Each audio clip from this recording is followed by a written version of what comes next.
പ്രിയമുള്ള മുഅ്മിനീങ്ങളെ, സഹോദരങ്ങളെ, സർവശക്തനായ അല്ലാഹു സുബ്ഹാനഹു വ തആല നമ്മേവരുടെയും ഈ സംഗമത്തിനെ ഖബൂൽ ചെയ്യുമാറാകട്ടെ. പരിപൂർണമായും പടച്ചറബിനെ താഴ്ത്ത് ചെയ്ത് തഖ്വ ചെയ്ത് ജീവിക്കുവാൻ അല്ലാഹു നമുക്ക് എല്ലാവർക്കും തൗഫീഖ് നൽകുമാറാകട്ടെ.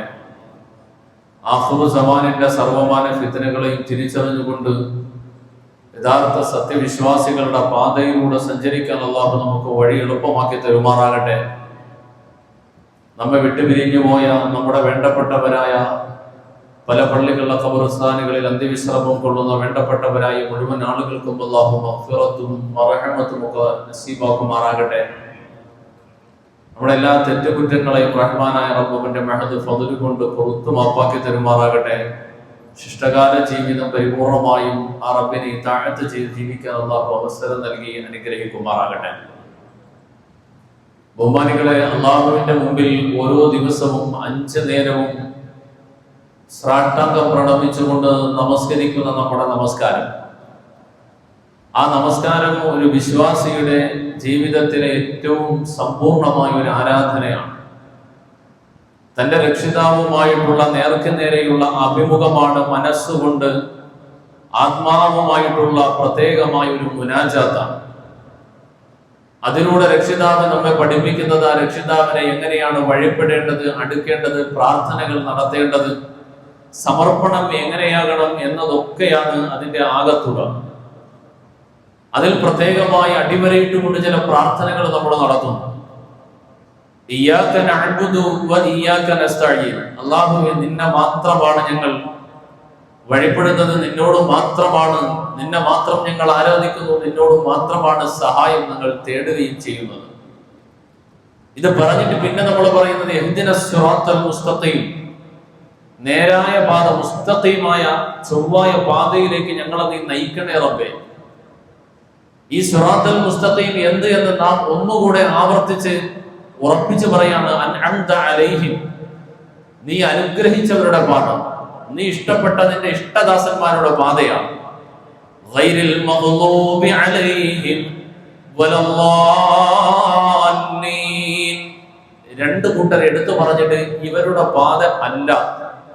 ഇഹ്ദിനസ് സിറാത്തൽ മുസ്തഖീം, ശരിയായ പാത, നീ ഇഷ്ടപ്പെട്ട, നീ സന്മാർഗം നൽകിയ ആളുകളുടെ പാത എന്ന് പറഞ്ഞിട്ട് ഒന്നുകൂടി ഇന്ന ആളുകൾ അല്ല എന്നെടുത്ത് പറയാം.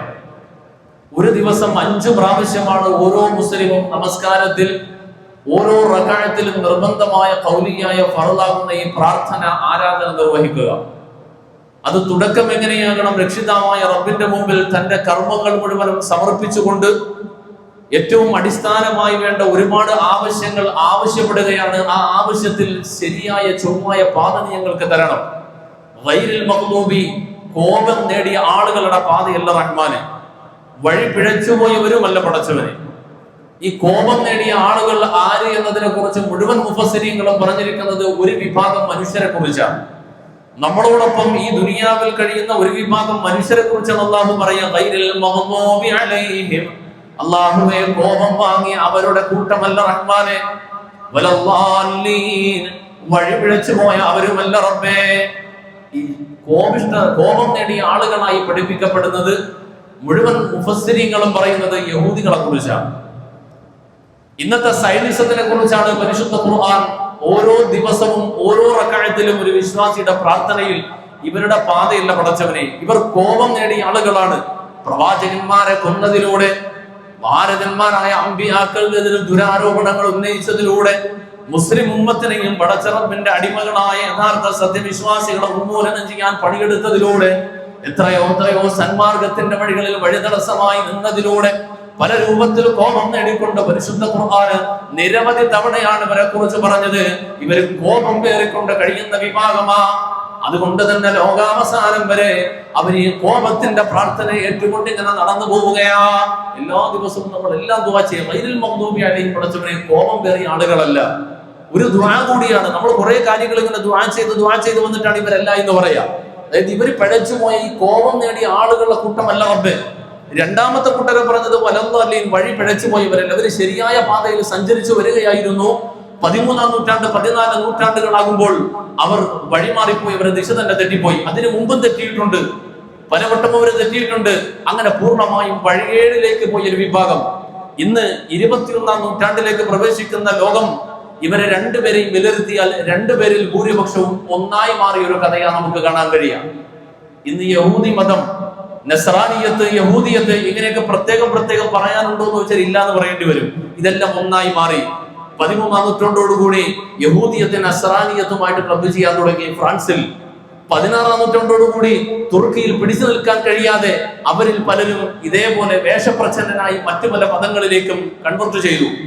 സത്യത്തിൽ ഉള്ളിന്റെ ഉള്ളിൽ അവരവരുടേതായ ആ സങ്കുചിത വംശീയ ബോധമുള്ള യഹൂദിയത്തിൽ തന്നെ നിലനിൽക്കുകയായിരുന്നു. وَلَتَجِدَنَّ أَشَدَّ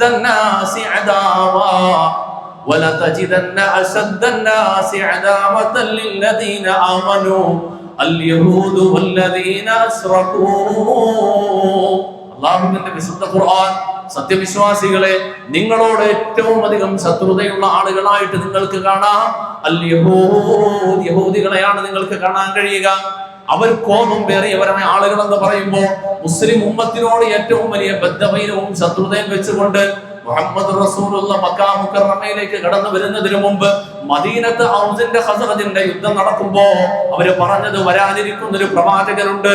ആ പ്രവാചകന്റെ വരവിന് ശേഷം ആ പ്രവാചകനോടൊപ്പം ഞങ്ങൾ അണിനിരന്നുകൊണ്ട് ഞങ്ങൾ പരാജയപ്പെടുത്തുമെന്ന അവരുടെ വിശ്വാസം എന്തായിരുന്നു, പ്രതീക്ഷ എന്തായിരുന്നു? നൂറ്റാണ്ടുകളായി 2 സഹസ്രാബ്ദക്കാലമായി നൂറ്റുകണക്കിന് പ്രവാചകന്മാർ വന്നത് ബനു ഇസ്രായേലില. ആ ബനു ഇസ്രായേൽ വിഭാഗത്തിൽ തന്നെ അവസാനത്തെ പ്രവാചകനും വരും. ആ വംശ പരമ്പരയാണ് ഉന്നതമായ വംശം എന്ന് ധരിച്ച ആ യഹൂദിയത്തിന്റെ മുമ്പിൽ പടച്ച റബ്ബ് ഖാതിമുർ റസൂലിനെ കൊണ്ടുവന്നത് അറബി പരമ്പരയിലായിരുന്നു. അത് മാത്രമായിരുന്നു അംഗീകരിക്കാതെ അവർ മാറി നിൽക്കാൻ കാരണമായത്. സങ്കുചിതമായ വംശീയ ബോധമായിരുന്നു. ആ വംശീയതയുടെ പേരിൽ മാത്രം സത്യം എന്താണെന്ന് വ്യക്തമായിട്ടും സത്യം എന്താണെന്ന് ബോധ്യമായിട്ടും അത് ഉൾക്കൊള്ളാൻ തയ്യാറാകാതെ മാറി നിന്നു. യാഥാർത്ഥ്യമൊക്കെ അവർക്കറിയാം. എങ്കിലും ഞങ്ങളുടെ വംശമല്ലാത്തത് കൊണ്ട്, ഞാൻ മുമ്പൊരാഴ്ചയിൽ സംസാരത്തിനിടയിൽ പറഞ്ഞുപോയി, സങ്കുചിതമായ ജാതി ചിന്തയും വംശചിന്തയും ഇത് ഇസ്ലാം തീർത്തും പാടെ നിഷേധിക്കുകയാണ്. ഒരിക്കലുമില്ല. ഒരു മനുഷ്യന്റെ ഔന്നത്യവും ഒരു മനുഷ്യന്റെ മഹത്വവും കണക്കാക്കപ്പെടുന്നത് അവന്റെ തഖ്വയുടെ അടിസ്ഥാനത്തിലാണ്, അവന്റെ ഭയഭക്തിയുടെ അടിസ്ഥാനത്തിലാണ്, വിശ്വാസത്തിന്റെയും ഈമാനിന്റെയും മാനദണ്ഡത്തിലാണ്. അതിനപ്പുറം ജനിച്ചു വീണ ഒരു വംശം ഏതെങ്കിലും ഒരാളെ തിരിച്ചറിയാൻ വേണ്ടി വംശവും പരമ്പരയും കുടുംബവും കൊടുത്തതെങ്കിൽ അതിന്റെ പേരിൽ ഒരാളും മഹോന്നതനാകുന്നില്ല. എല്ലാവരും ഒരുപോലെ തന്നെയാണ്. ഈ സങ്കുചിത വംശീയതയുടെ പേരിലാണ് പല പ്രവാചകന്മാരെയും ഇവർ നിരോധിച്ചു. പല നന്മയുടെ വക്താക്കളായ പല ആളുകളെയും ഇവർ വധിച്ചു, ഒന്നുതള്ളി. പല പതിവ്രതകളായ സ്ത്രീകൾക്കെതിരെയും വലിയ വലിയ അപരാധങ്ങൾ വരുത്തി. മുസ്ലിം ഉമ്മത്തിനിടയിൽ, വിശ്വാസികൾക്കിടയിൽ അങ്ങേറ്റം അതിഭീകരമായ കലാപങ്ങൾക്ക് അവർ കാരണക്കാരായി മാറി. നമുക്കൊക്കെ ഇന്ന് വലിയ അഭിമാനത്തോടുകൂടി, അല്ലെങ്കിൽ ഒരു അല്പമൊക്കെ നമുക്ക് സന്തോഷം നൽകിയ ഇസ്രായേലിന്റെ പത്തി മടക്കുവാൻ കാരണമായ ഇറാൻ, ആ ഇറാൻ എന്ന രാജ്യത്തിനെ ലോകതലത്തിൽ മുസ്ലിം ഉമ്മത്ത് അവരെ അഹ്ലുസുന്നയോടൊപ്പമാണോ എന്ന് ചോദിച്ചാൽ അല്ല എന്ന് പറയുന്ന ഘട്ടത്തില. എന്താ കാരണം? മഹാനായ റസൂലുള്ളാഹി സ്വല്ലല്ലാഹു അലൈഹി വസല്ലമ തങ്ങളുടെ ഏറ്റവും പ്രിയപ്പെട്ട സ്വഹാബത്ത് ഖുലഫാഉർ റാഷിദുകൾ ഇതിൽ 3 പേരെയും ഇവർ അംഗീകരിക്കുന്നില്ല എന്നതാണ്. അത് വലിയൊരു ചർച്ചയാണ്, മറ്റൊരു വിഷയമാണ്. എന്തുകൊണ്ടാണ് അറബ് ലോകം ഇറാനുമായിട്ട് ഇത്ര വലിയ പ്രശ്നമുള്ളത്? എന്താണ് അവിടുത്തെ പ്രശ്നം? ആ ഇറാൻ നമ്മെ സംബന്ധിച്ചിടത്തോളം ഇസ്രായേലിന് ഒരു അടി കൊടുത്തു എന്നതിന്റെ പേരിൽ ഇറാന്റെ വിഷയത്തിൽ സന്തോഷമാണ്. എന്നാൽ ഈമാനികമായും വിശ്വാസപരമായും ചിന്തിക്കുമ്പോൾ മുസ്ലിമീങ്ങൾക്ക് ഇറാന്റെ വിജയത്തിൽ സന്തോഷിക്കാനൊന്നുമില്ല. ആ ഇറാൻ ഇനി തകർച്ചയിലേക്ക് പോകുമോ ഇല്ലയോ? കഴിഞ്ഞ ആഴ്ച പറഞ്ഞു തകർച്ചയിലേക്ക് പോകും, ഇൻഷാ അല്ലാഹ് തകർച്ചയിലേക്ക് തന്നെ പോകും. അത് മഹാനായ നബിയുനാ റസൂലുള്ളാഹി തങ്ങളുടെ തിരുവചനങ്ങൾ, ആ തിരുവചനങ്ങൾ 4 ഫിത്നകളെ പറഞ്ഞ് 3 ഫിത്നകളിൽ 3ാമത്തെ ഫിത്നയുടെ കാലത്താണ് നമ്മളുള്ളത്. ഇനി ഒരു 4ാമത്തെ ഫിത്ന വരാനുണ്ട്. ആ ഫിത്നയിലേക്ക് എത്തുമ്പോൾ ഇറാൻ മാത്രമല്ല അറബ് രാജ്യങ്ങൾ ഒന്നടങ്കം തീരും, എല്ലാം തരിപ്പണമാകും. അതൊക്കെ കഴിഞ്ഞിട്ടാണ് ഇസ്ലാമിന്റെ ഒരു തിരിച്ചുവരവ്. അതിശക്തമായ ഒരു കുതിച്ചുചാട്ടം പിന്നീടാണ് തിരിച്ചു വരിക. ആ തിരിച്ചുവരവ് ഉൾപ്പെടെ കാണാൻ അല്ലാഹു നമുക്ക് തൗഫീഖ് തരുമാറാകട്ടെ. ആദരവായ നബിയുനാ മുഹമ്മദ് റസൂലുള്ളാഹ് മഹാനായ മുആദ് ബിൻ ജബൽ എന്ന തന്റെ പ്രിയപ്പെട്ട സ്വഹാബിവര്യനെ യമനിലേക്ക് ഗവർണറായ മുആദ് ബിൻ ജബൽ, മഹാനായ സ്വഹാബിവര്യൻ റസൂലിന്റെ മുമ്പിൽ ഇരിക്കുമ്പോൾ തന്റെ തോളത്ത് തട്ടിക്കൊണ്ട് പറഞ്ഞൊരു ഹദീസിനെ കുറിച്ച് പറഞ്ഞു. യാ മുആദ്, ഉംറാനു ബൈത്തുൽ മുഖദ്ദസി ഖറാബു യത്രിബ. ബൈത്തുൽ മുഖദ്ദസിന്റെ അനുഗ്രഹീതമായ ഫലസ്തീനിന്റെ മണ്ണ് ഷാം എന്ന പ്രവിശാലമായ ആ പ്രദേശം അക്കാലഘട്ടത്തിൽ സ്വഹാബത്തിന്റെ കാലത്തിന്റെ പരിചയമില്ലാത്ത പുതിയൊരു നാഗരികതയും പുതിയൊരു കെട്ടിട സമുച്ചയവും ഒരു പുതിയ സംസ്കാരത്തിലേക്ക് അറേബ്യൻ ഉപദ്വീപിന്റെ വളരെ കിലോമീറ്ററുകൾക്ക് അപ്പുറം കിടക്കുന്ന മിഡിൽ ഈസ്റ്റിന്റെ മണ്ണ് മാറാൻ തുടങ്ങിക്കഴിഞ്ഞാൽ ആ സമയത്ത് നിനക്ക് കാണാം ഖറാബു യത്രിബ, യത്രിബിന്റെ തകർച്ച നിനക്ക് കാണാം. എന്താ യത്രിബിന്റെ തകർച്ച കൊണ്ട് റസൂൽ പറഞ്ഞത്? പുണ്യപ്രവാചകൻ യത്രിബിൽ നിന്ന് ലോകത്തിന് പഠിപ്പിച്ചു കൊടുത്ത സംസ്കാരം, അത്യുന്നതമായ ഉലൂഹിയത്ത്, അത്യുന്നതമായ ഉഖുവത്ത്, സഹോദര്യം, സൗഹൃദ ബന്ധങ്ങൾ, പരിശുദ്ധ ദീനനുസരിച്ചുള്ള ജീവിതവും ജീവിത മര്യാദകളെ കുറിച്ച് പഠിപ്പിച്ച ആ മദീനയുടെ നായകത്വത്തിൽ നിലനിന്നിരുന്ന പരിശുദ്ധ ദീനിന്റെ ആ ഒരുമയും പരിശുദ്ധ ദീനിന്റെ ഇമാറത്ത് ഖിലാഫത്ത് ഇത് തകരുന്നതായി നിനക്ക് കാണാം സഹാബാ. എന്റെ പ്രിയമുള്ള സഹാബത്തെ, പ്രിയമുള്ള സഹോദരങ്ങളെ, 19-ാം നൂറ്റാണ്ടിന്റെ തുടക്കം 1800-കളാകുമ്പോൾ തന്നെ ഈ ഫലസ്തീനിന്റെ പ്രദേശത്തിലേക്ക് നെപ്പോളിയന്റെ പട്ടാളങ്ങൾ കടന്നു വരുന്നു. അവിടെ പുതിയ സമുച്ചയങ്ങൾ ഉയർന്നു വരുന്നു, പുതിയ കുടിയേറ്റം അവിടെ ഉണ്ടാകുന്നു, പുതിയ ജനവാസം അവിടേക്ക് കൊണ്ടുവരപ്പെടുന്നു.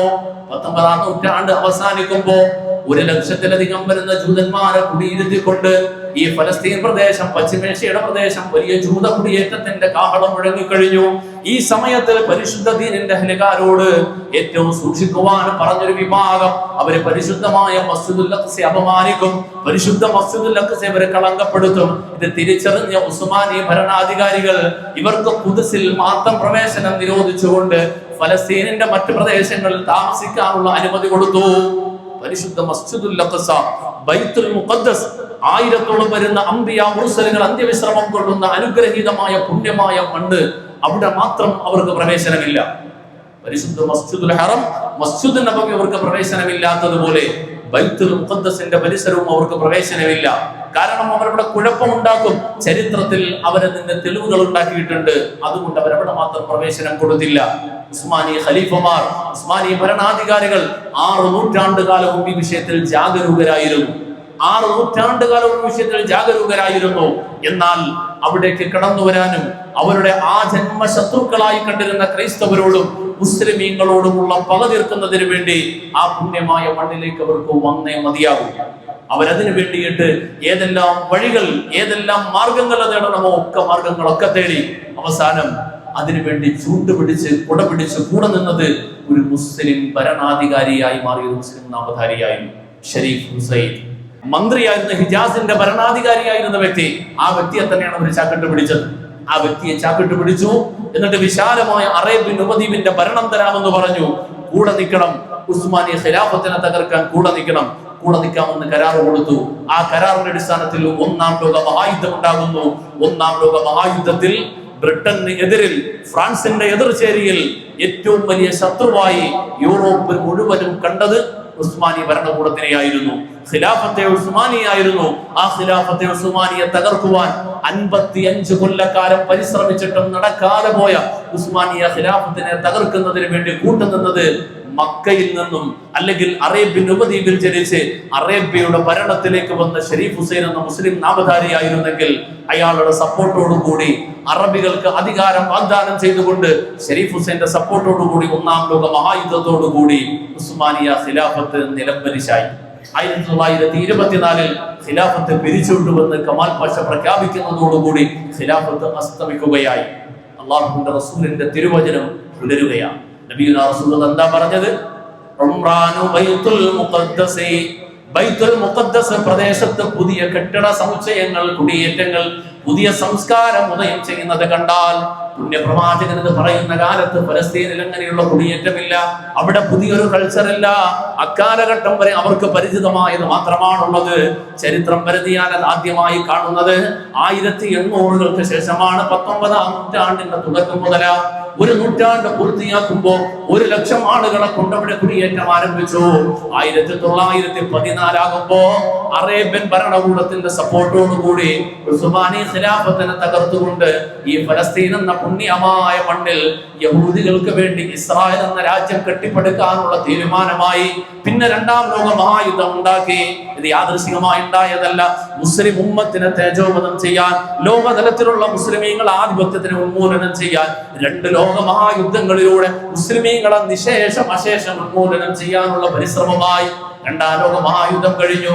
അതോടുകൂടി അതുവരെ ഭിന്നിച്ച് നിന്നിരുന്ന പല ശക്തികളും ഒന്നാകാൻ തുടങ്ങി.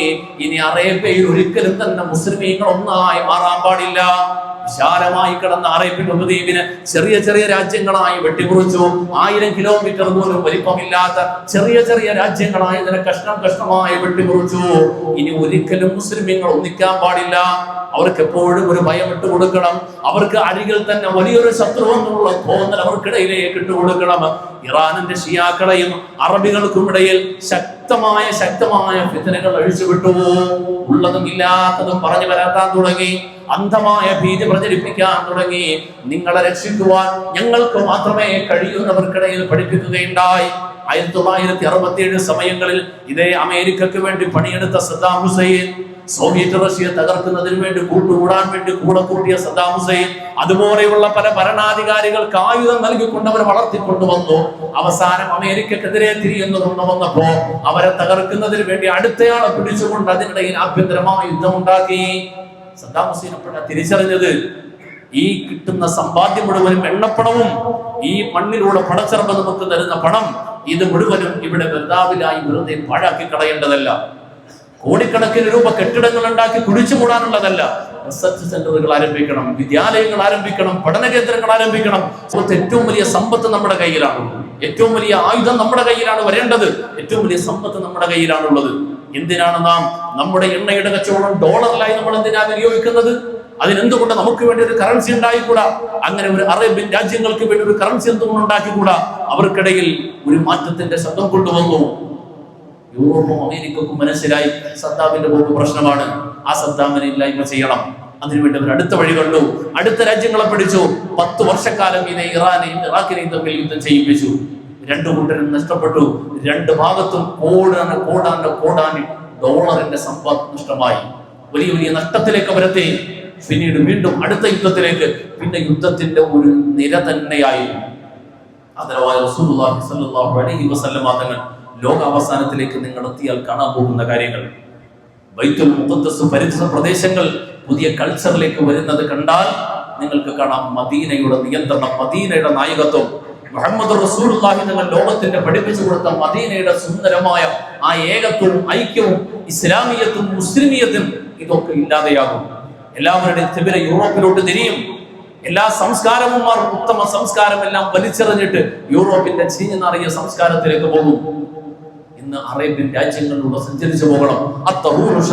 പഠിപ്പിച്ച പരിശുദ്ധ ഇസ്ലാമിന്റെ ഹിലുകാര് അവർ ഉപയോഗിക്കുന്ന അവരുടെ വിസർജന ആവശ്യങ്ങൾ, അവരുടെ പ്രാഥമിക കൃത്യങ്ങൾ, അതിനുവേണ്ടി ഉപയോഗിക്കുന്ന ബാത്റൂമിൽ കയറിയാൽ വെള്ളം പോലും ഉപയോഗിക്കാനില്ല. പുണ്യമായ മദീന ത്വയ്യിബയുടെ അവസ്ഥ പോലും ഇതാണ്. പഠിപ്പിച്ച മുത്തറസൂലിന്റെ മദീന ത്വയ്യിബ, ആ പുണ്യമായ മദീന ത്വയ്യിബയുടെ എയർപോർട്ടിലേക്ക് കയറിയാൽ ആ എയർപോർട്ടിൽ ബാത്റൂമിൽ പോയാൽ വൃത്തിയാക്കാൻ വെള്ളമില്ല. എവിടെയാ? ആരുടെ സംസ്കാരമാണത്? ഹബീബായ റസൂലുള്ളാഹി സ്വല്ലല്ലാഹു അലൈഹി വസല്ലം തങ്ങൾ നൂറ്റാണ്ടുകൾക്കപ്പുറം പറയാം, ഖറാബിയത്തിരിബ മദീന തകരും. മദീന ലോകത്തിനെ പഠിപ്പിച്ച സംസ്കാരം തകരും. ആ സംസ്കാരം തകർന്നു. മദീനയിൽ മാത്രമല്ല, അറേബ്യയിൽ മാത്രമല്ല, ജോർദാനിൽ, ലബനാനിൽ, സിറിയയിൽ, ഫലസ്തീനിൽ, ഈജിപ്തിൽ, ഈ പ്രദേശങ്ങളിലൊക്കെയും ബാത്റൂമിൽ പോയാൽ കഴുകാറില്ല, വെള്ളം ഉപയോഗിക്കാറില്ല.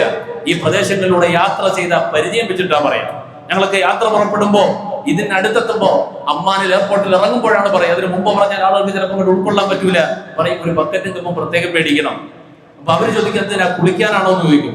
കാരണം അവർ പേപ്പറാണ് യൂസ് ചെയ്യുക. ഇങ്ങനെ ടിഷ്യൂ പേപ്പർ ഉപയോഗിച്ചുകൊണ്ട് വൃത്തിയാക്കിയിട്ട് അതിന്റെ മേലെ വസ്ത്രം വലിച്ചു കയറ്റിയിട്ട് പള്ളിയിലേക്ക് വന്നിട്ട് സുജൂദിൽ കിടന്നിട്ട് ദുആ ചെയ്യാൻ പടച്ചവനെ കബൂലാക്കണേ എന്ന്. എവിടെയാണ് ദുആ ഇജാബത്ത് ഉണ്ടാവുക? എവിടെയാണ് സ്വീകാര്യത ഉണ്ടാവുക? അത്തഹൂറു ശത്രുൽ ഈമാൻ. ഹബീബുനാ റസൂലുള്ളാഹി മദീനയുടെ പ്രാന്ത പ്രദേശത്ത് ഒരു ഖബർസ്ഥാന്റെ പരിസരത്തിലൂടെ നടന്നു പോകുമ്പോൾ പറഞ്ഞു, ഈ ഖബറിന്റെ ഉള്ളിൽ ആളുകൾ ശിക്ഷിക്കപ്പെടുന്നുണ്ട്. അതിൽ ഒരാൾ ശിക്ഷിക്കപ്പെടുന്നത് നിങ്ങളുടെ കണ്ണിൽ നിസ്സാരമായ ഒരു വിഷയമാണ്. എന്നാൽ എന്തായിരുന്നു എന്നറിയോ? മൂത്രിച്ചാൽ വൃത്തിയാക്കുന്ന വിഷയത്തിൽ ശ്രദ്ധിക്കാത്തയാളായിരുന്നു. മൂത്രമൊഴിച്ചാൽ വേണ്ടതുപോലെ വൃത്തിയാക്കുന്നതിൽ സൂക്ഷിക്കാത്തയാളാണ് ഈ ഖബറിന്റെ ഉള്ളിൽ ഇപ്പോഴും ശിക്ഷിക്കപ്പെട്ടുകൊണ്ടിരിക്കുന്നതെന്ന് പറഞ്ഞെങ്കിൽ, വൃത്തി എന്നുള്ളത് ഈമാനിന്റെ വിശ്വാസത്തിന്റെ ഭാഗമാണ്. ഫിഖ് പഠിപ്പിക്കുന്ന ഒരു കാര്യമുണ്ട്. നമ്മൾ നിസ്കരിക്കാൻ വേണ്ടി ഇങ്ങനെ സഫ് കെട്ടി നിൽക്കുക. ഈ നിൽക്കുന്ന നമ്മളിൽ ഒരാള് അവർ വൃത്തിയായി വരുമ്പോൾ, വുദൂ ചെയ്യുന്നതിന് മുമ്പ് അവന്റെ പ്രാഥമിക കൃത്യങ്ങൾ നിർവഹിച്ച് ശരീരം വൃത്തിയായി വരുമ്പോൾ എങ്ങാനും ശരീരത്തെങ്ങാനും അല്പം നജസ് പറ്റിയിട്ടുണ്ട്, ആ നജസോട് കൂടി ഒരാൾ നിസ്കരിക്കാൻ നിന്നു. അങ്ങനെ നമസ്കരിക്കാൻ നിന്ന് കഴിഞ്ഞാൽ സഫായി നിൽക്കുമ്പോൾ തന്റെ ശരീരത്തിലുള്ള നജസ്, ആ നജസോടെ നമസ്കരിക്കാൻ നിൽക്കുന്ന മനുഷ്യനെ ആരെല്ലാം ടച്ച് ചെയ്ത് നിൽക്കുന്നോ അത്ര ആളുകളുടെ നിസ്കാരം പോകാം. അറിയാത്തവർക്ക് അല്ലാഹു ചെയ്തു കൊടുക്കും. ഇത്രയും ആളുകളുടെ നമസ്കാരം ബാത്തിലാക്കിയതിന്റെ ശേഷം ആരാ വാങ്ങാൻ പോവുക? ഈ നജസ് കൊണ്ടുവന്നവരാ. അത്രമാത്രം ഗൗരവം കൊണ്ട് ശരീരത്തെ നജസും ബാക്കി വെച്ചുകൊണ്ട് പള്ളിയിൽ അല്ലെങ്കിൽ നിസ്കരിക്കാൻ കയറുന്നവന് ഒന്ന് ആലോചിക്കുക. ഈ നജസ് ശരീരത്തിൽ വെച്ചുകൊണ്ടാണ് പള്ളിയുടെ ഉള്ളിൽ കയറുക. ഈ നജസ് ശരീരത്തിൽ വെച്ചുകൊണ്ടാണ് പടച്ച റബ്ബേ ഖബൂൽ ചെയ്യണമെന്ന് ദുആ ചെയ്യുക. എവിടെ ഇജാബത്ത് ഉണ്ടാവും? എവിടെയാണ് ഉത്തരം കിട്ടുക? നബിയുനാ മുഹമ്മദ് റസൂൽ എന്ന് പഠിപ്പിക്കുമ്പോൾ എന്തായിരുന്നാലും അക്കാലഘട്ടത്തിൽ പേപ്പർ കൊണ്ട് ശൗചി ചെയ്യുന്ന മനുഷ്യരില്ല, ലോകത്തില്ല. 14-ാം നൂറ്റാണ്ടിന് ശേഷം അതുണ്ടായത്. മുഹമ്മദ് റസൂലുള്ളാഹിന്റെ അത്ഭുതകരമായ പ്രവചനമേ ലോകം കണ്ട അത്ഭുതകരമായ പ്രവചനം. അന്ന് ലോകത്ത് ഒരു സമൂഹവും അങ്ങനെ ഈ രൂപത്തിലുള്ള സംസ്കാരമൊന്നുമില്ല. ഇങ്ങനെ ചീഞ്ഞ് അളിഞ്ഞ് നാറിയ സംസ്കാരം മുസ്ലിം ഉമ്മത്ത് പേറാൻ തുടങ്ങുകയാണ്. അറേബ്യൻ യുവതീപ് ഇസ്ലാമിന്റെ പരിശുദ്ധ പ്രവാചകന് ആതിഥ്യമരുളിയ നാടാണ്. ഹബീബായ റസൂലിന്റെ ദീൻ വളർന്ന നാടാണ്. ആ പരിശുദ്ധ ദീനിന്റെ പ്രഭ പരന്ന നാടാണ്. ആ നാട്ടിലൂടെ സഞ്ചരിച്ചാൽ വേദനയോടുകൂടിയല്ലാതെ പലതും നമുക്കിന്ന് പറയാൻ കഴിയില്ല. ദീനിന്റെ വിഷയങ്ങൾ പറയണമെങ്കിൽ 100 ഷർത്തുകളുണ്ട്, 100 കണ്ടീഷനുകളുണ്ട്. ആകാശത്തിന്റെ മേലെയും ഭൂമിക്കടിയിലും ഉള്ളതല്ലാത്ത ഈ ഭൂമിയിലെ മുസ്ലിം ഉമ്മത്തിനെ ബാധിക്കുന്ന ഒരു വിഷയവും പറയാൻ പാടില്ല. ആ രൂപത്തിൽ ഇസ്ലാം സ്ക്രീൻ ചെയ്യപ്പെട്ടു പോയി. അവർ പറയുന്നത് മാത്രമേ പറയാൻ കഴിയൂ. എന്ത് പറയണമോ ഒക്കെ പറയണമെങ്കിൽ അമേരിക്കയുടെ തിട്ടൂരം, ഇസ്രായേലിന്റെ അനുമതി വരണം. ഇതുണ്ടെങ്കിൽ മാത്രമേ കഴിയൂ. അടുത്ത സമയത്ത് ഒരു കാർട്ടൂൺ കണ്ടു.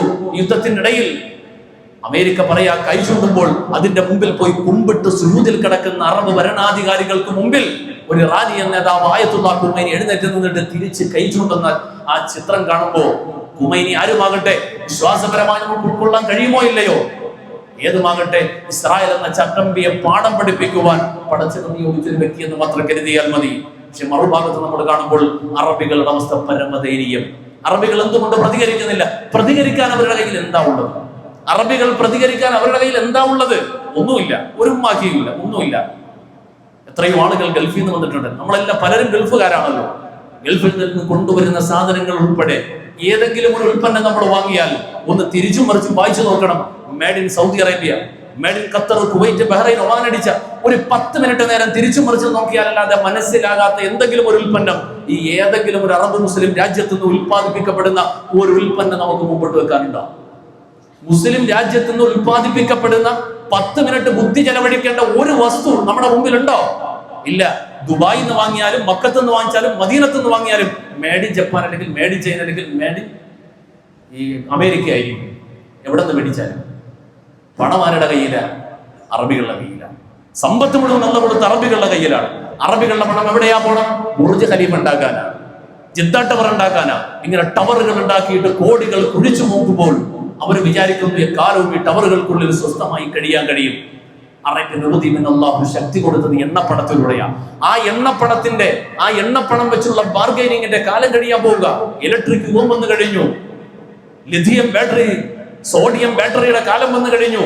പെട്രോളിലൂടെ കാര്യം നേടിയിരുന്ന കാര്യങ്ങളെല്ലാം ബദൽ സംവിധാനങ്ങളിലൂടെ ലോകം മാറിക്കൊണ്ടിരിക്കുമ്പോൾ അങ്ങനെ ഒരു മാറ്റത്തിലേക്ക് പോയാൽ അറേബ്യയുടെ അവസ്ഥ എന്താകും? ഭൂമിയിൽ സ്വർഗം പണിയുകയാണ് അറേബ്യ. ഭൂമിയിൽ സ്വർഗം പണിയുക. സൗദി അറേബ്യയിൽ ഒരു പ്രദേശം മുഴുവനും 2030 ഭൂമിയിൽ സ്വർഗം ഉണ്ടാക്കുക. സ്വർഗം, ഭൂമിയിലെ സ്വർഗം. ദുനിയാവിൽ എന്തെല്ലാം സുഖങ്ങൾ നൽകാൻ കഴിയും അതൊക്കെ ചേർന്നൊരു പദ്ധതി. അത് മുഴുവനും ദുനിയാവ് മുഴുവനും ഒരൊറ്റ സ്ഥലത്ത് ഒരു 200 കിലോമീറ്റർ ചുറ്റളവിനുള്ളിൽ ഒരുമിച്ച് കൊണ്ടുവരുന്ന സുഖലോലപതയുടെ പദ്ധതി മുസ്ലിം ഭരണകൂടം കൊണ്ടുവരികയാണ്. എല്ലാ ഹറാമിയത്തിന്റെ, എല്ലാ ആഡംബരത്തിന്റെ മൂർത്തിഭാവം അവിടെ ഉണ്ടാകുന്ന അമേരിക്കയിലെ ന്യൂയോർക്കില്, പാരീസിൽ ഒരിടത്തും കിട്ടാത്തത് അവിടെ കിട്ടുമെന്ന ആ നിലയിലേക്ക് യൂറോപ്പ് അറേബ്യൻ അനുവദിക്കാൻ പോവുക. 17% നിരീശ്വരവാദികളായി മാറും. ലോകാവസാനം വരുമ്പോ കഅബ ശരീഫ് തകർത്ത് കളയാൻ ആളുണ്ടാകുമെന്ന പരിശുദ്ധ കഅബ ശരീഫിന്റെ ഓരോ കല്ലുകൾ പൊളിച്ചെടുക്കും, ഓരോ കല്ലുകളായി പൊളിച്ചെടുക്കും. അതുകൊണ്ട് പോയി ജിദ്ദയിലെ കടലിലേക്ക് വലിച്ചെറിയുമെന്ന് പറഞ്ഞെങ്കിൽ പുറത്തുനിന്നുള്ള ആളുകളായിരിക്കില്ല, ആ മണ്ണിലുള്ള ആളുകളാണ്, ഈ അറേബ്യൻ മണ്ണിലുള്ള ആളുകളാണ്. അന്നൊരു പക്ഷേ ഇസ്ലാം പരിശുദ്ധ ദീനിന്റെ ശക്തമായ ശബ്ദം ഉയർന്നു കേൾക്കുന്നത് ആഫ്രിക്കയിലായിരിക്കാം, മിഡിൽ ഈസ്റ്റിലായിരിക്കാം, യൂറോപ്പിലായിരിക്കാം. അതാണ് നമ്മുടെ ആനുകാലിക ലോകം നമുക്ക് കരുതുന്ന വായനകളിലൂടെ മനസ്സിലാവുന്ന റസൂലുള്ളാഹി സ്വല്ലല്ലാഹു അലൈഹി വസല്ലം തങ്ങൾ പറഞ്ഞ ഭയാനകമായ മുന്നറിയിപ്പിന്റെ കാലത്തിലൂടെയാണ് നമ്മൾ കടന്നു പോവുക. ബൈത്തുൽ മുഖദ്ദസ് ഖറാബിയത്തിനിപ്പം മദീന തകരും. മദീന ലോകത്തിന് പഠിപ്പിച്ചു കൊടുത്ത അത്യുന്നതമായ സംസ്കാരം നശിച്ചു പോകും. ആ സംസ്കാരം നശിച്ചു. മുസ്ലിങ്ങളുടെ ഖിബ്ല യൂറോപ്പായി മാറി, അമേരിക്കയായി മാറി. അവർക്കത് വേണ്ട, അവരതെല്ലാം കളഞ്ഞു. അവർ ആറ്റുനോറ്റ് കൊണ്ടു നടന്ന ഉന്നതമെന്നും മഹത്വമെന്നും പറഞ്ഞു കൊണ്ടു നടന്നതെല്ലാം അവർ കളഞ്ഞു. ഇപ്പൊ മുസ്ലിങ്ങൾ അറബികൾ അത് ഏറ്റെടുത്തിരിക്കുകയാണ്. അതെങ്ങനെ തന്നെ പോകുന്നു എന്നാ മനസ്സിലാക്കേണ്ടത്. ഇങ്ങനത്തെ ഒരു കാലം വന്നു കഴിഞ്ഞാൽ മുഹമ്മദ് റസൂലുള്ളാഹി അടുത്തതായി പറഞ്ഞ പ്രവചനം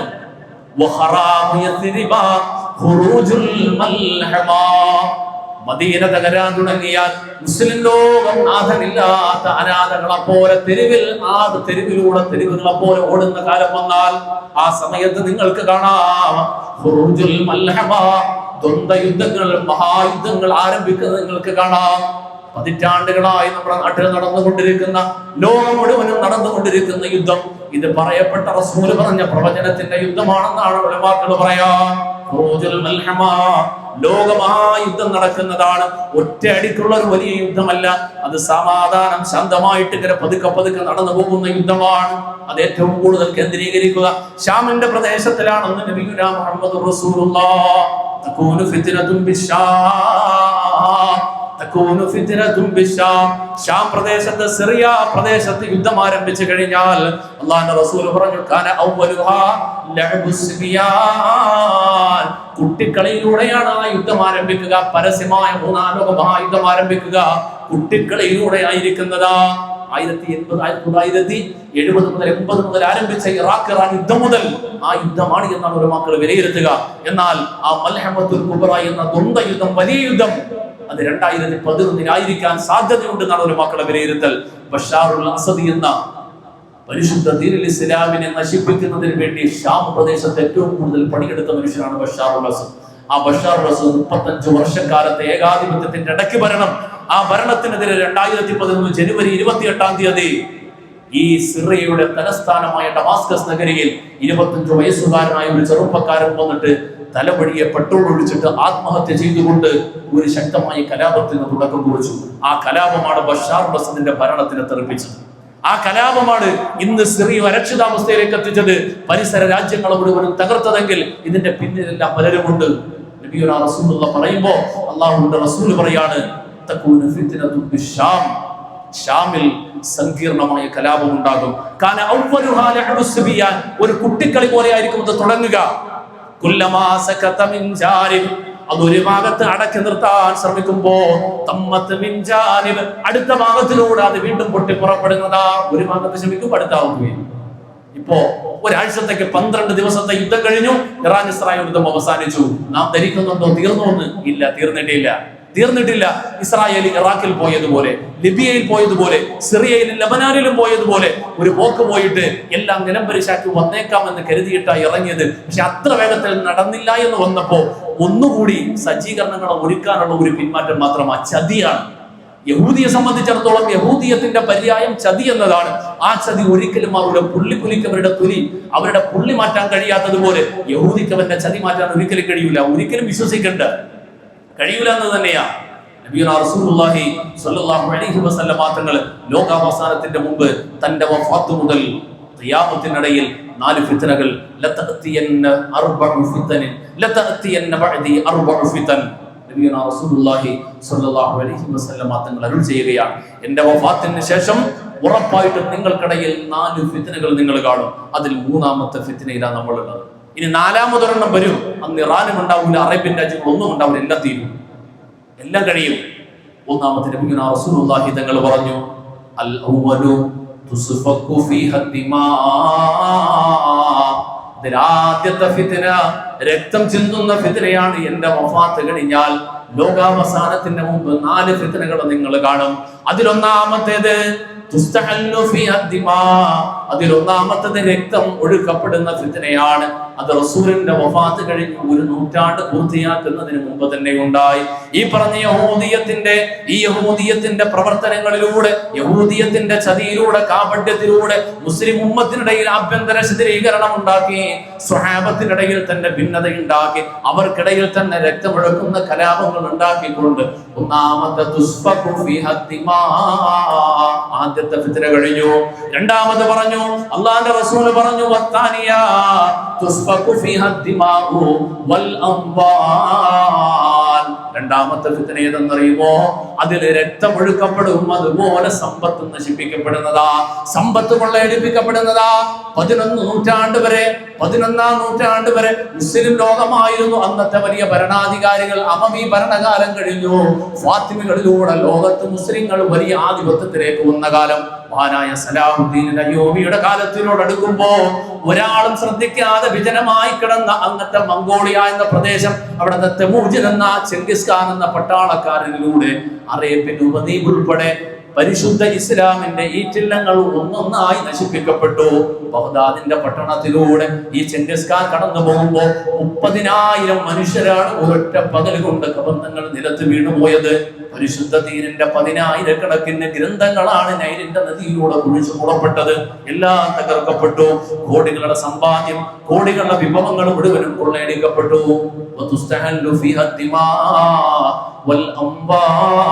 സമ്പത്ത് കൊള്ളയടിക്കപ്പെടും, അതുപോലെ രക്തം ഒഴുക്കപ്പെടുകയും ചെയ്യും. മൂന്നാമത് മൂന്നാമത് പറഞ്ഞു, എന്റെ വഫാത്ത് കഴിഞ്ഞാൽ നിങ്ങൾ മൂന്നാമതായി കാണുന്ന ഫിത്ന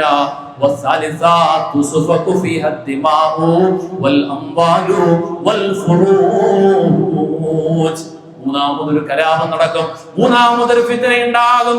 ആ ഫിത്നയാണ് 20ാം നൂറ്റാണ്ടിലും 21ാം നൂറ്റാണ്ടിലൂടെ നമ്മൾ കാണുന്നത്. 2 ലോകമഹായുദ്ധങ്ങളിലൂടെ അതിനെ തുടർന്ന് പതിറ്റാണ്ടുകളായി മുസ്ലിം ലോകം അനുഭവിച്ചു കൊണ്ടിരിക്കുന്ന ആ ഫിത്ന. ഒന്നാമത്തേത് രക്തം ചിന്തപ്പെടും. കോടിക്കണക്കിന് മനുഷ്യരാണ്, നിരപരാധികളാണ് വധിക്കപ്പെട്ടത്. കോടി ഡോളറിന്റെ സമ്പത്താണ് മുസ്ലിം ഉമ്മത്തിന് നഷ്ടമായത്.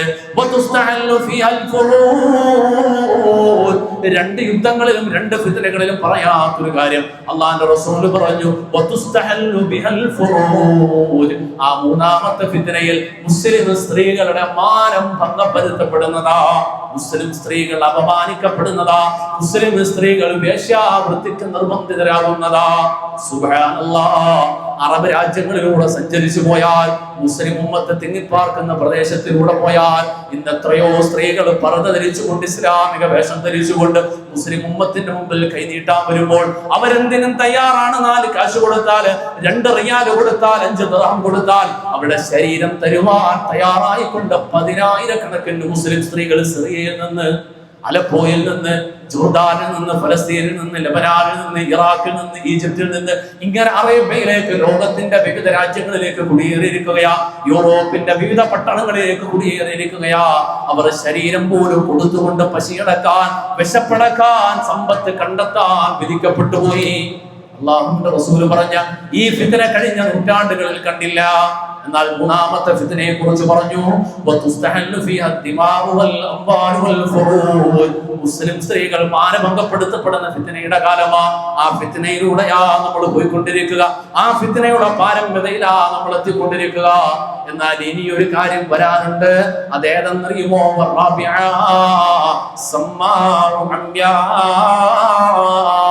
ഇനി 4ാമതൊരു ഫിത്ന വരും. ആ ഫിത്ന ഏതെന്നറിയുമോ? ഷാമിനെ മുഴുവനും വലയം ചെയ്യുന്ന ഫിത്നയാ. അറേബ്യൻ ഉപദ്വീപിനെ മുഴുവനും വലയം ചെയ്യുന്ന ആ ഫിത്നയാണ്. ഇന്നത്തെ അറേബ്യ, നമ്മുടെ എല്ലാം ബന്ധുക്കൾ നിലകൊള്ളുന്ന UAE, ഖത്തറും, കുവൈറ്റും, ബഹ്റൈനും, ഒമാനും, യമനും ഉൾപ്പെടുന്ന അറേബ്യൻ ഉപദ്വീപിനെയാണ് ജസീറത്തുൽ അറബ് എന്നാണ് നബിയുനാ റസൂലുള്ളാഹി പറഞ്ഞത്. ജസീറത്തുൽ അറബ് തുദീഫു ബിശ്ശാം, ഷാം പ്രദേശം മുഴുവനും വലയം ചെയ്യും. 4ാമതൊരു ഫിത്ന വരും. ആ ഫിത്നയെ കുറിച്ച് പറഞ്ഞ സമ്മാഉ അംബിയ, കണ്ണും കാതും കേൾക്കാത്ത ഫിത്നയാ. എന്ന് പറഞ്ഞാൽ കണ്ണില്ലാത്ത ക്രൂരതയുടെ കാര്യമാണ് കാണാൻ തോന്നുക. കണ്ണില്ലാത്ത ക്രൂരത, അതിലേക്കാണ് നമ്മൾ നടന്നുകൊണ്ടിരിക്കുക. അടികിട്ടിയിട്ടും ഇന്നലെയും നമ്മൾ കണ്ണീരോടെ വായിച്ചില്ലേ?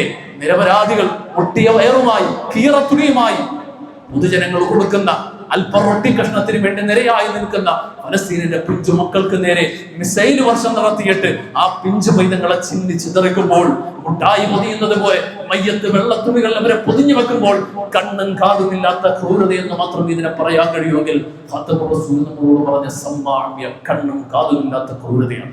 കണ്ണും കാതുമില്ലാത്ത ക്രൂരത, ആ ക്രൂരതയുടെ ഫിത്നയിലൂടെയാണ് ലോകം അവസാനിക്കാൻ പോകുന്നത്. ആ ഫിത്നയുടെ പര്യവസാനം അറിയുമോ? അത് ഷാമിൽ മാത്രം ഒതുങ്ങില്ല, അത് സിറിയ പ്രദേശത്ത്, ഫലസ്തീൻ പ്രദേശത്ത്, മിഡിൽ ഈസ്റ്റിൽ മാത്രം ഒതുങ്ങില്ല. അറേബ്യൻ ഉപദ്വീപിനെ വരിഞ്ഞു കൊടുക്കും. അറേബ്യൻ ഉപദ്വീപിനെ വരിഞ്ഞു കൊടുക്കും. ആ വരിഞ്ഞു കൊടുക്കൽ എവിടം വരെ എത്തുമെന്നറിയുമോ? ഇറാഖിനെയും വലയം ചെയ്യും. ഇറാഖ് എന്ന് പറയുമ്പോൾ ഇന്നത്തെ ഇറാൻ ഉൾപ്പെടെയുള്ള പ്രദേശം വരും, ഖുറാസാൻ ഉൾപ്പെടെയുള്ള പ്രദേശം വരും. ഇറാഖിനെയും വരും. അല്ലാഹുവിന്റെ റസൂൽ പറഞ്ഞത് അറേബ്യൻ ഉപദ്വീപിന്റെ കയ്യും കാലും നിലത്തടിക്കുന്നുണ്ട്. കൈകാലുകളെ വലിച്ചെടുത്ത് നിലത്തടിക്കുന്ന ഫിത്നയാണ് വരാൻ പോകുന്നത്. അറേബ്യൻ ഉപദ്വീപിൽ ഒന്നും ഉണ്ടാവില്ല, ആ നിലയിൽ തകർത്ത് തരിപ്പണമാക്കപ്പെടുമെന്ന ഊറക്കിട്ടിട്ട് തോൽ ഊറക്കിടുമല്ലോ, മൃഗങ്ങളെ ഇറത്തിട്ട് ആ തോല് ഊറക്കിട്ടിട്ട് എടുക്കുന്ന എങ്ങനെയാണോ അതുപോലെ എങ്ങനെ എടുക്കുമ്പോൾ ഊറക്കിട്ടിട്ട് എടുത്ത തോല് പോലെയാകും മുസ്ലിം രാജ്യങ്ങളൊക്കെയും ഉണ്ടാവുക. അല്ലാഹു കാക്കുമാറാകട്ടെ. ഒന്ന് നിർത്തട എന്ന് പറയാൻ ഒരൊറ്റ മനുഷ്യൻ ദുനിയാവിൽ ബാക്കി ഉണ്ടാവില്ല. ഒരു മനുഷ്യൻ ഒന്ന് കൈപിടിക്കാൻ, ഒന്ന് നിർത്തിനെന്നുറക്കെ പറയാൻ ഒരു ഐക്യരാഷ്ട്ര സഭയും ഉണ്ടാവില്ല. ഒരു ശക്തിയും ഉണ്ടാകാത്ത കാലത്ത് മുഴുവൻ മുസ്ലിമീങ്ങളും പടച്ച റബ്ബേ നിന്റെ സഹായം മാത്രമാണ് റബ്ബേ ബാക്കിയുള്ളത്. എല്ലാം പടച്ച റബ്ബിൽ സമർപ്പിച്ചുകൊണ്ട് അല്ലാഹുവേ നിന്റെ സഹായമല്ലാതെ മറ്റൊന്നുമില്ല റബ്ബേ എന്ന് പടച്ച റബ്ബിലേക്ക് കീഴൊതുങ്ങുമ്പോഴാണ്, ആ സമയത്താണ് എന്റെ പേരിനോട് ചേർന്ന പേരുമായിട്ട് ഈ ഉമ്മത്തിനെ രക്ഷിക്കാൻ രക്ഷകൻ പുറപ്പെടും. ആ രക്ഷകനാണ് അൽ ഇമാമുൽ മഹ്ദി. ആ ഇമാമുൽ മഹ്ദിയുടെ രംഗപ്രവേശനത്തിലേക്കാണ് പിന്നെ ലോകം വഴി തുറക്കുക. ആ വഴിയോടുകൂടി പിന്നെ ഇസ്ലാം തിരിച്ചു വരലായിരിക്കും. ഒരുപാട് വർഷമൊന്നും ഉണ്ടാകില്ല, കുറഞ്ഞ വർഷങ്ങൾ. ആ വർഷങ്ങളിലൂടെ ഉമ്മത്ത് ഇൻഷാ അല്ലാഹ് തിരിച്ചു വരും. പക്ഷെ അതിനിടയിലുള്ള ഒരു ഇടവേളയുണ്ടല്ലോ. ഈ പറഞ്ഞ കാര്യം മൂന്നാമത്തെ ഫിത്നയാണ് അവസാനിച്ച് ഇനി പോകുന്ന നാലാമത്തെ ഫിത്ന. ഈ നാലാമത്തെ ഫിത്ന നമ്മൾ അനുഭവിക്കും. മലയാളികൾ, കേരളക്കാര്, ഇന്ത്യക്കാര്, അല്ലെങ്കിൽ പിന്നെ നമ്മുടെ ഈ കിഴക്കൻ ഏഷ്യക്കാര്, നമ്മളെല്ലാവരും അനുഭവിക്കും. കാരണം നമ്മുടെ എല്ലാവരുടെയും സാമ്പത്തികമായ വരുമാനത്തിന്റെ പ്രധാന കേന്ദ്രങ്ങൾ അറേബ്യയാണ്. പരിശുദ്ധ ദീനിന്റെ കേന്ദ്രങ്ങൾ അവിടെയാണ്. ആ നാട്ടിലുള്ള നമ്മുടെ സഹോദരങ്ങൾക്ക് അല്ലാഹു സുരക്ഷിതത്വം കൊടുക്കട്ടെ, അല്ലാഹുവിന് തിരിച്ചറിവ് കൊടുക്കട്ടെ, അല്ലാഹുവിന് ഈമാൻ കൊടുക്കുമാറാകട്ടെ, അല്ലാഹുവിനെ ശക്തിപ്പെടുത്തുമാറാകട്ടെ. ആഖിറുൽ സമാനിന്റെ സർവമാന ഫിത്നകളിൽ നിന്ന് അല്ലാഹുവിന് മോചനം കൊടുക്കുമാറാകട്ടെ. കോടിയുടെ സമ്പത്ത് വിനിയോഗിച്ചുകൊണ്ട് മുതൽ മുടക്കി ഇൻവെസ്റ്റ് ചെയ്ത് ഒരുപാട് പദ്ധതികൾ, ഒരുപാട് സ്ഥാപനങ്ങൾ, ആയിരക്കണക്കിന് ആളുകൾക്ക് തൊഴിൽ കൊടുക്കുന്ന സ്ഥാപനങ്ങൾ ഉൾപ്പെടെ നടത്തിക്കൊണ്ട് ഈ ഉമ്മത്ത് വലിയ പ്രതീക്ഷയിൽ മുന്നേറിക്കൊണ്ടിരിക്കുകയാണ്. അള്ളാന്റെ റസൂലിന്റെ വചനം വെച്ച് നോക്കുമ്പോൾ തകർച്ചയുടെ വിളിയാളമാണ് കേട്ടുകൊണ്ടിരിക്കുന്നത്. ഒന്നും മനസ്സിലാകുന്നില്ല. അള്ളാഹു നമ്മളെ രക്ഷപ്പെടുത്തുമാറാകട്ടെ. എല്ലാ ഫിത്നയിൽ നിന്നും അള്ളാഹു നമ്മളെ കാക്കുമാറാകട്ടെ. ആഖിർ സമാനിൽ അള്ളാഹു നമ്മെ ഈമാനിന്റെ അഹ്ലുകാരിൽ ഉൾപ്പെടുത്തി അനുഗ്രഹിക്കുമാറാകട്ടെ.